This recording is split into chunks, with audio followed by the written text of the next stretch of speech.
চীনে নিজের প্রিয় পোষ্য কুকুরছানাটাকে শিষ্টাচার শেখাতে কিন্ডারগার্টেনে ভর্তি করিয়ে সামাজিক যোগাযোগ মাধ্যমে ব্যাপক আলোচনার জন্ম দিয়েছেন এক নারী। স্যাময়েড প্রজাতির এই কুকুরছানাটির উন্নত প্রশিক্ষণ ও দেখভালের জন্য তিনি খরচ করেছেন ১২,০০০ ইউয়ান, যা বাংলাদেশি মুদ্রায় প্রায় ২ লাখ টাকারও বেশি। সাউথ চায়না মর্নিং পোস্টের বরাতে জানা যায়, ব্যস্ত কর্মজীবনের কারণে কুকুরটিকে পর্যাপ্ত সময় দিতে না পারায় ওই নারী এই ব্যয়বহুল সিদ্ধান্ত নিয়েছেন। এই বিশেষ কিন্ডারগার্টেনে কুকুরদের স্বভাব ও আচরণ সংশোধনের পাশাপাশি অন্যান্য কুকুরদের সঙ্গে সামাজিক মেলামেশার সুযোগ করে দেওয়া হয়। এমনকি স্কুল কর্তৃপক্ষ নিজস্ব পরিবহনে কুকুরটিকে আনা নেওয়ার ব্যবস্থাও করে। মালিকরা চাইলে ঘরে বসেই অনলাইনে তাদের পোষ্যের সারাদিনের কর্মকাণ্ড পর্যবেক্ষণ করতে পারেন। তবে ২ লাখ টাকা কেবল ভর্তির জন্য হলেও খাবারের খরচ দিতে হয় আলাদাভাবে।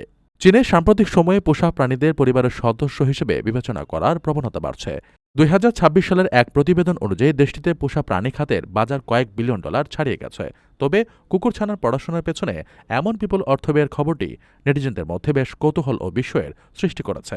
অনেকে মজা করে বলছেন, মানুষের সন্তানের চেয়েও বর্তমানে পোষ্যদের জীবনযাপন বেশি রাজকীয় হয়ে উঠছে। প্রবাসীদের জন্য নির্মাণ হচ্ছে দেশের প্রথম স্মার্ট সিটি, যেখানে থাকছে স্কুল, মসজিদ, হাসপাতাল, সুইমিং পুল, হেলিপ্যাড, পাঠাগার, জিম, সুপারমার্কেট, শিশু পার্ক সহ সকল নাগরিক সুবিধা। মাত্র ৩০ লাখ টাকা বিনিয়োগে মিলছে আকর্ষণীয় ফ্ল্যাট। প্লাটিনাম ইনভেস্টরদের জন্য ঢাকা বিমানবন্দরে ভিআইপি প্রোটোকল সুবিধা। বিস্তারিত জানতে যোগাযোগ করুন স্ক্রিনে দেয়া হোয়াটসঅ্যাপ অথবা ইমো নাম্বারে।